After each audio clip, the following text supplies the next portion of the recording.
merasa tidak nyaman berada di sekitar seseorang yang batuk dan bersin sembarangan. Nah, sekarang kita akan belajar tentang etika batuk yang baik dan benar.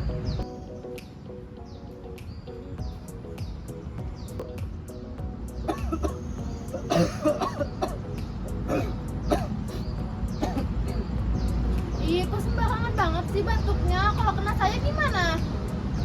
Ih, batuk doang kok alay banget sih. Tahu nih si ibu, lagian cuma batuk doang bu, gak bakal langsung kena, gak bakal langsung sakit. Ya, nggak usah dibahas. Nah, pemandangan seperti tadi mungkin sering kita jumpai. Padahal batuk dan bersin yang sembarangan itu merupakan cara cepat penyebaran virus dan kuman loh.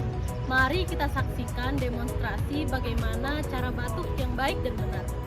Pertama, kita akan lihat contoh batuk yang tidak tepat.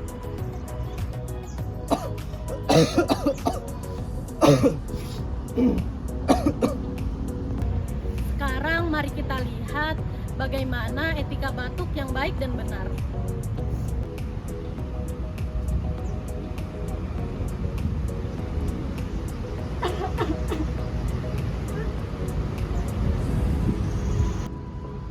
Oh jadi kayak gitu ya caranya. Nah benar sekali Bapak dan Ibu sekalian. Saya Prasetyo ingin menambahkan beberapa tips yang penting mengenai etika batuk ini. Yang pertama, selalu cuci tangan dengan air mengalir dan juga sabun selama minimal 20 detik. Dan jika tidak ada air mengalir dan juga sabun, Anda bisa menggunakan hand sanitizer yang berbasis alkohol.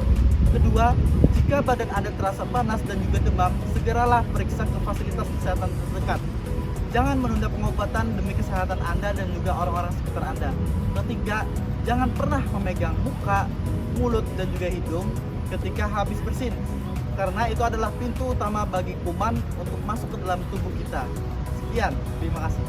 Kalau kayak gitu kan sama-sama aman dan nyaman ya, Bu? Iya benar. Aku kira selama ini batuk dengan menutup pakai tangan aja sudah benar. Ya kalau kita emang nggak punya tisu, misalkan kita nggak punya tisu, kita bisa pakai siku dalam. Baik, terima kasih kepada Fajia, kepada Jika, kepada Nurasana, kepada Ana, dan juga kepada Bojas. Ketika batuk bukan hanya soal keselamatan, tapi soal keselamatan kita semua. Mari kita jadikan etika batuk ini sebagai bagian dari hidup kita, agar hidup kita terhindar dari penyakit. Saya ucapkan Assalamualaikum warahmatullahi wabarakatuh.